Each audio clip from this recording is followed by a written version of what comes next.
This week on Straight Talk, we shine the spotlight on Oregon's largest school district, Portland Public Schools. And our priority is to make sure that our learning environments create opportunities that bring joy into the classroom, into the hallways every day. Serving more than 44,000 students across 80 schools, PPS has faced its fair share of challenges, from budget issues. We understand that the schools are more expensive now. We've waited long enough, but if we wait longer, it's just going to be more expensive. To addressing calls for renovations and updates at some of the district's oldest schools. Such a big process, and to see it delayed over and over is really disheartening. And increased scrutiny from the federal government on its policies surrounding transgender athletes. The Department of Justice will not sit by when women are discriminated against in sports. We sit down with the district's leader, Dr. Kimberlee Armstrong, as she wraps up her first school year on the job. I will say testing alone isn't going to solve some of the achievement concerns that we have in our system. Support will. Hear how she plans to address the district's biggest challenges. I want parents to know that we can prepare our students for a lifetime of learning and help them move into whatever they envision for themselves. And navigate the ever-changing landscape of education. Right now on Straight Talk.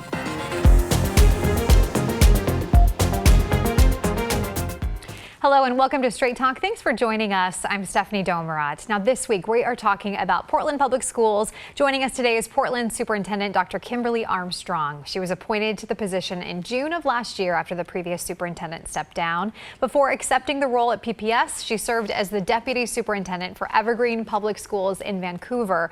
She's also published a book titled Intersectional Leadership: Strategies for Building Resilient Workforces. Dr. Kimberlee Armstrong, thanks so much for being here today. It's a pleasure to be here, Stephanie. Thank you. So nice to have you. Okay, you are wrapping up your first school year on the job. How's it feel now about 10 months in? Oh, it feels amazing. I am so proud of the work that's happening in our classrooms and in our district office to be able to wrap around support to students. It's a very exciting time right now. That's great. I know it's also, you have a lot of challenges that you're facing as the district, of course, is in a deficit. You released your $2 billion budget this week. It includes cutting $40 million. And when you released this proposed budget, you said that the district was in an alarming state. Yeah. Can you talk more about that? Yeah, I appreciate you asking that question. And it is really tough for us right now as we think of what's at risk and what our loss is across Portland Public Schools. So we are facing a $2 billion with a $2 billion budget, we are looking at a $40 million deficit, which will impact our staffing, and we're set to lose about 280 FTE across central office and our schools in total. I know it's difficult when you have to make the decision to cut positions, to cut any jobs. Now, many of those would be in schools, others would be in the central office positions. So does this mean layoffs, or how will you decide which positions will have to go with this proposed budget, of course, we should say? Yeah, so it just depends on whether we're talking schools or central office. Mm-hmm. So when schools, we're losing teachers due to the decline in enrollment, and then also some programs that we're just not able to afford to fund anymore. And so typically what that process looks like in schools is that there's an unassignment for teachers, and then we look at retirements or others who chose to resign, and then we match teachers to those positions. Now, as long as we have enough available positions to match our unassigned teachers to, we avoid a layoff. In a case where we don't have enough positions, then we have to look at a layoff. Does that mean moving teachers around during their same workday from school to school, or how does that work exactly? Now, there are some situations where that happens, okay, right? So if we have a music or art teacher in a school that has declined enrollment and we don't have enough students to populate classes for, a 1.0 FTE for a teacher, then oftentimes we have to send that teacher to a second location and a third, and we know that it's not an ideal state, and we're working really hard to counteract that where possible, but that is the reality of our budget right now. Another part of those cuts would mean getting rid of classes with fewer than 15 students, as you mentioned there, and also blending some 4th and 5th grade students within a classroom. We know that math and reading scores among fourth graders in Oregon are among the lowest in the nation. So why make these changes around these grade levels? Yeah, well, first I will say the minimum class sizes at the secondary level. Oftentimes we have high school or middle school classes, and primarily at the elective level, that may run numbers as low as 10, 11 students, and we're just not able to afford to do that anymore. And so then we also looked at what another cost-saving strategy would be that has worked well in other spaces and that research supports as a method that could also support our learners in the classroom, and that means blending two grades together. And so we're planning to make sure we have the professional learning, the curricular support for our classroom teachers that may have a blended classroom. And it's not the first time in Portland that we'll see that model.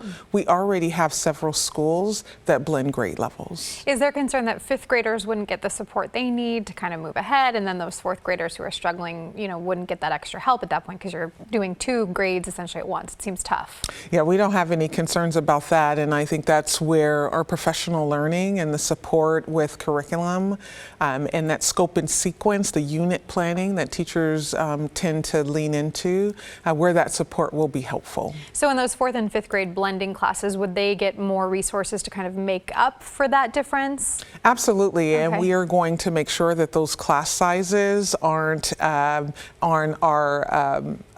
high end. We have a spectrum where we have class sizes at the elementary level that range from 7 students to 34, with the majority of our students being in classrooms of the size 23, 24.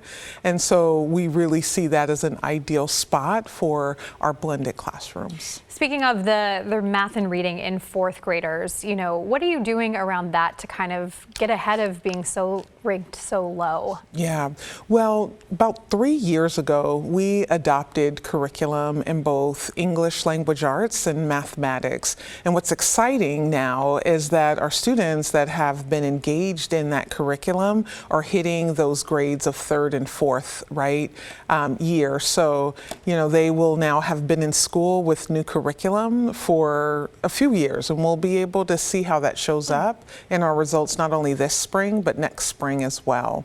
And then the other thing is we're leaning into high impact tutoring and making sure that we're equipping our support professionals and whoever else is interested, whether there are community partners that hold programs for our students, are able to do tutoring in a way that makes a difference for our learners. So PPS has seen about a 10% drop in enrollment since 2020. I know that's one reason for declining revenue, since funding is directly tied to the number of students who are enrolled. You also mentioned this week that the district is launching a summer campaign touting why parents should stay in the district or return to Portland Public Schools. How will that work? Tell us more about it. Well, I'm excited about that. Let me tell you, my chief of communications and my senior director of family and community engagement have been leaning into conversations about what does it mean to make sure that our families in the city of Portland know the amazing spaces that we have in our school district, the opportunities that exist in our classrooms. Like, now is the time for our families to come back to Portland if they left and lean into what public education offers across our city. And so we will be doing mailers, we'll have open house. We really want to tour families around some of our facilities and talk about our programs and really celebrate the work that's happening in our classrooms. I mean, we have amazing teachers, and I want the whole city to know about it. Why do you think people or parents were leaving Portland Public Schools? Yeah, well, first I will say our decline in enrollment is primarily tied to birth rate. And while I do hope that our city begins to have more children here soon, I would also say that there is a segment of the population who are choosing to leave the city of Portland. It could be housing, it could be seeking other resources that maybe our city doesn't have. It could also be for work, right? And I don't know all of those reasons for every single one of our families, but I don't want our public school system to be a reason why any family may choose to leave the city of Portland. So how will this new summer program be funded? I know dollars are a big issue right now. Yeah, so we are excited that our legislators are moving the conversation on summer learning through to a funding place. And so we believe that we will continue to offer high quality summer programs and be able to increase seats for students. I think that makes a difference as well for families, right? Not that we have strong academic programs during the school year, but we're also able to extend that learning into the summer. Okay, so this would be from the summer school funding, basically budget? Yes. To do this campaign. For the enrollment campaign. Yes. Oh, I'm sorry, No, I that's misunderstood. okay. No, we have resources set aside for the enrollment campaign, and so we will be utilizing those resources to really lift up what's happening in our schools. And then summer, that's just an added bonus. Okay. Well, your budget proposal also that you released this week is assuming that voters will pass that $185 billion bond renewal, right, from the voters. Have you spent any time considering what will happen if they don't pass that bond renewal? Yeah. Well, we are hopeful that our community understands our needs with our schools. You know, the bond right now addresses the rebuild of Ida B. Wells in Cleveland. It also creates an additional allotment for the rebuild of Jefferson High School. And it has over $300 million built in for priority projects, right? So whether it's seismic upgrades, it's addressing roof issues. I mean, we want our schools to be able to cool when it needs to be cool and to be warm when it needs to be warm. And of course, all the time dry. And so if the bond doesn't pass, we're going to have to lean into conversations with not only our supporters in the city, but also with our families, because it's absolutely critical for the infrastructure. One former board member spoke against the bond recently at a board meeting. This was last month, about why he said he doesn't support the bond. Take a listen to what he had to say. That's a huge overbuild. Hundreds of millions overbuild. If it gets on the ballot, I will oppose it and I will fight it because I think it's a huge waste of money. So what is your response to those who say that Portlanders are overtaxed, and why invest more when less students are enrolling? Yeah, so that's a previous board member, not a current Yes. one. I believe former, yes, that all 7 of our school board members support the bond and understand the importance of it. I think what I would say is that that's why we've worked really hard to make sure that the tax rate remains the same. And so that is our commitment to our voters. And the bond is over 8 years, and we have a lot of projects to go. And so it's not just about investing in, a particular project. It's about investing in Portland public schools. We want to make sure that all of our students are accessing buildings that are safe and that are appropriate for learning. And so it's not only the renewal pays for these things and what we're seeing right now in the district, but into the future as well, right? Absolutely. Yes. Yes. Well, let's talk about at the state level. So Governor Kotek is supporting 2 bills making their way through the legislature right now. House Bill 2009, Senate Bill 141. So they would impact districts all over the state, of course, including Portland, and would pay more attention to certain metrics for students and hold districts more accountable. That's the stated goal of these bills. So if certain metrics weren't met, the state could take control of up to 25% of funding. Now, you spoke out against these bills last month when they came out. What's your stance on them now? Yeah, well, I will say we're all in for accountability, and I think that the work that the governor is doing and the conversation that she is having is the right conversation, and we're in full support of it.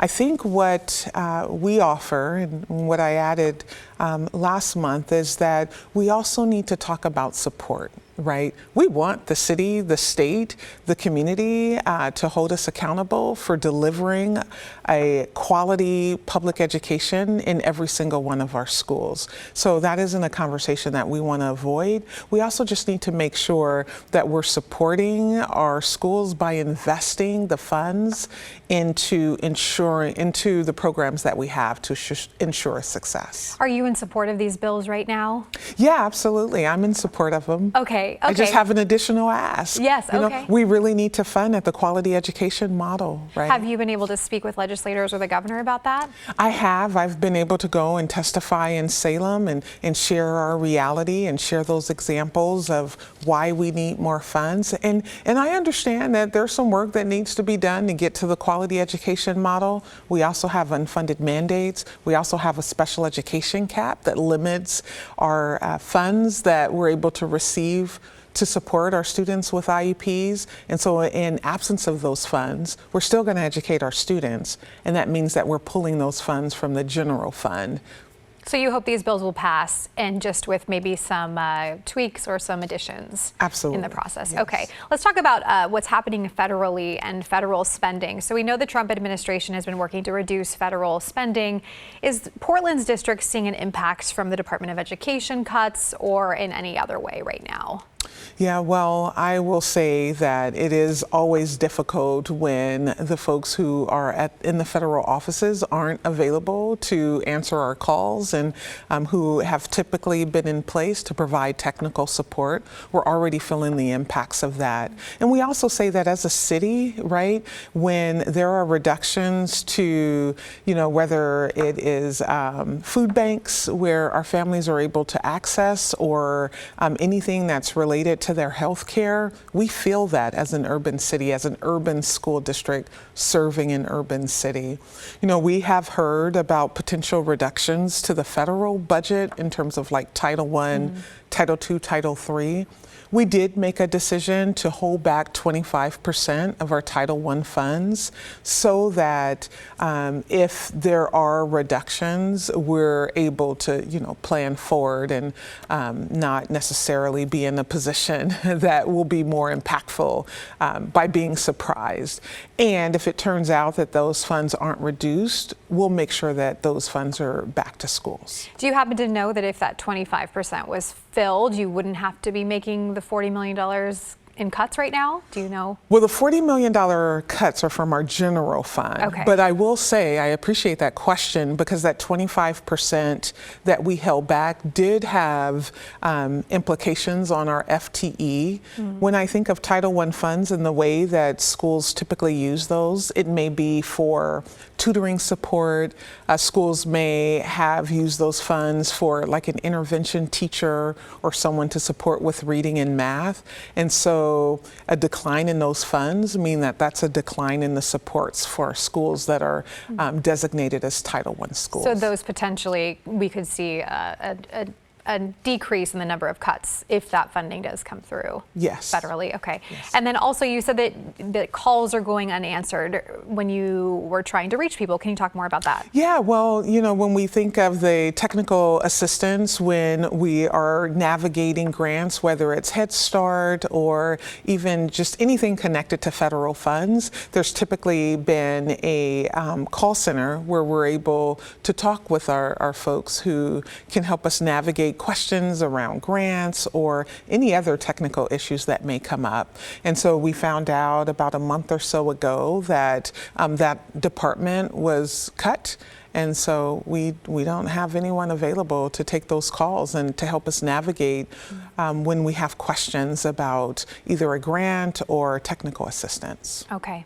And coming up, we are continuing our conversation with Portland Superintendent Dr. Kimberlee Armstrong. We'll talk about how executive orders are putting the district into the national spotlight, plus other issues facing Oregon students like chronic absenteeism among students and teachers. We'll be right back.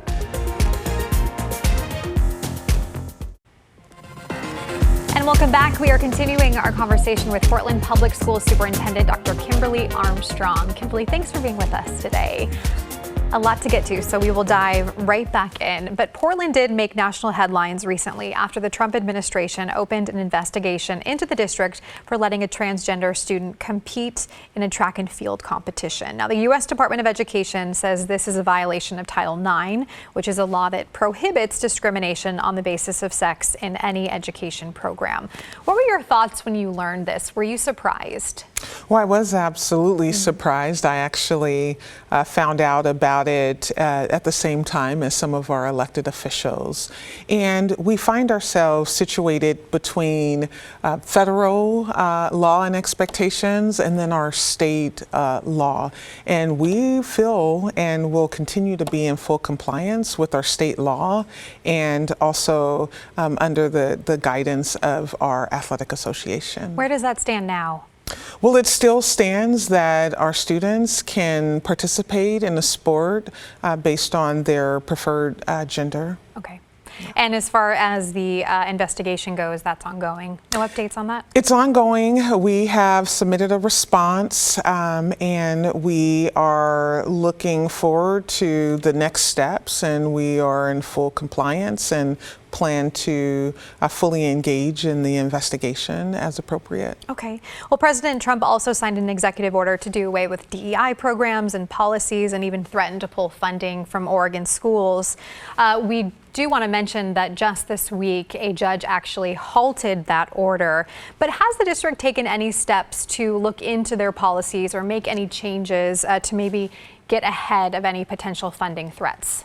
Yeah, no, we have not. We stand pretty firmly on our commitment to serving all of our students. And when we have conversations about diversity, equity, and inclusion, for us in the school district, what that looks like is supporting our students that have the most amount of need. And that work will continue. And I do appreciate the governor's strong statement and making sure that we are following our state leadership on our commitment to our students and what it means to lead in the city of Portland, in the state of Oregon, right? I'm a superintendent for all of our students, and that means being inclusive to a variety of things. Let's talk about what we're seeing in schools right now. Oregon's numbers when it comes to student absenteeism have struggled for a long time. They got worse during the pandemic. Last year, about 1 in 3 students in the state were missing more than 10% of their school days. How are these numbers doing now in Portland? Yeah, we are seeing some slight increases, but we still continue to struggle overall with absenteeism. And we know that our students learn when they're in class, and we need them to be in class, to be able to learn and access all the opportunities that we have for them. So we are working with our coordinators at the site level to really get in touch with families, to move those barriers for students who are not currently attending or attending consistently. Another problem with absenteeism we've seen is actually with teachers. So the Oregonians surveyed large metro school districts last year and found staggering numbers of missed days for teachers. The survey found that Portland, 68% of teachers were absent more than 10 days a year. And this was a steep increase from 58%, which was the year before. I should mention this trend isn't happening only in Portland, but in other districts too. Overall, the survey found across 10 districts, chronic absenteeism rates among teachers increased an average of 11 points since 2019, so right before the pandemic. What do you think is happening with this, and how can it be addressed? Yeah, well, I will say we typically, when we talk about the pandemic, we typically focus on students. And there were adults that were impacted during the pandemic as well. You know, I want our students and our teachers to be well. I want them to be in classrooms. I want them to be able to fully access their work environment and feel that they have all of the tools that they need. But if our teachers aren't attending, if our staff aren't attending, that tells me that we have some work to do in making sure that we're supporting the well-being of our educators. I assume positive intent and that they're not attending because they're not well and they have different impacts going on in their family. So we need to move barriers there as well, not just for our students. How concerned are you about that we're seeing an increase of teachers not coming to work? Well, I'm extremely concerned, right? Not only for the well-being and health of our educators and staff, but also for the implications of an educator not being in the classroom, right? We know that means that there's quality instruction that students could potentially miss out on if not paired with a sub that's trained in the subject area or in the curriculum that is typically distributed in the classroom. Such a big conversation, more to get to, but unfortunately we are out of time. So Dr. Kimberlee Armstrong, thank you so much for being here today. Thank you, it was a pleasure. Appreciate you coming in. And thank you so much for watching. We hope you join us next week as we interview Oregon's only Republican representative, Cliff Bentz. And a reminder that you can stream Straight Talk on your own schedule anytime. You can download the free KGW Plus app, available now on Roku, Apple TV, and Fire TV. We'll see you next week. Thanks so much for watching.